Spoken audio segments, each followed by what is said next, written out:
अगर युद्ध हुआ तो देश के गरीब किसानों के बेटे जो फौज में सिपाही बनकर भर्ती हुए हैं वो आगे। जब भी चुनाव करीब होते हैं और सरकारों की हालत खराब होती है तो पड़ोसी देशों से युद्ध और तकरार को चुनाव जीतने के लिए हुकुम के इक्के की तरह उपयोग किया जाता है। इसीलिए भाजपा के नेता और उनके चापलूस पूरी ताकत लगा रहे हैं कि किसी भी तरह से पाकिस्तान के साथ युद्ध शुरू हो जाए। पूरा विश्व जानता है कि अगर कोई भी देश शांति चाहता है, सबसे ज्यादा युद्ध के विरुद्ध में रहता है तो वो भारत है। अगर यूएनओ की सेना में शांति सेना सबसे ज्यादा है तो वो भारत की है। और मोदी जी ने कब कहा कि हम युद्ध करना चाहते हैं, हमें युद्ध करना है? वे अच्छी तरह से जानते हैं कि किसी भी देश का अगर कमर तोड़ना है, किसी भी विरोधी का कमर तोड़ना है तो सबसे पहले उसके इकोनॉमिक्स पे वार किया, उसकी अर्थव्यवस्था पे वार किया जाता है। और वो किया गया सबसे पहले सिंधु जल समझौता को रद्द करके। ठीक है, आपको ज्ञान देने की जरूरत नहीं है कि हमारे सैनिक युद्ध में नहीं जाएंगे।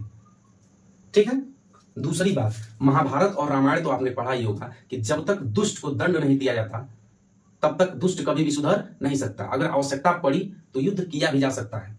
ठीक है, दूसरी बात, 1947 में युद्ध नहीं हुआ था। 1962 में भारत और चाइना से युद्ध नहीं हुआ था। उस समय नहीं भारत के सैनिक मारे गए थे। 1971 में नहीं युद्ध हुआ था इंदिरा गांधी की सरकार में, और उसमें नहीं भारत के सैनिक मारे गए थे। हम ये नहीं कह रहे हैं कि युद्ध किया जाए, और ना ही बीजेपी गवर्नमेंट कह रही है कि युद्ध किया जाए। अगर आवश्यकता पड़ी तो किया जा सकता है, ये सबका स्टैंड है। ठीक है, तो आपको इतना अगर ज्ञान आपको देना है तो ये चीजें आप पाकिस्तान में जाके कहिए एक बार कि नहीं नहीं नहीं, सैनिकों को नहीं मरवाना चाहिए युद्ध में। ये बात आपको पाकिस्तान में एक बार जरूर जाके कहना चाहिए। ठीक है, थैंक यू।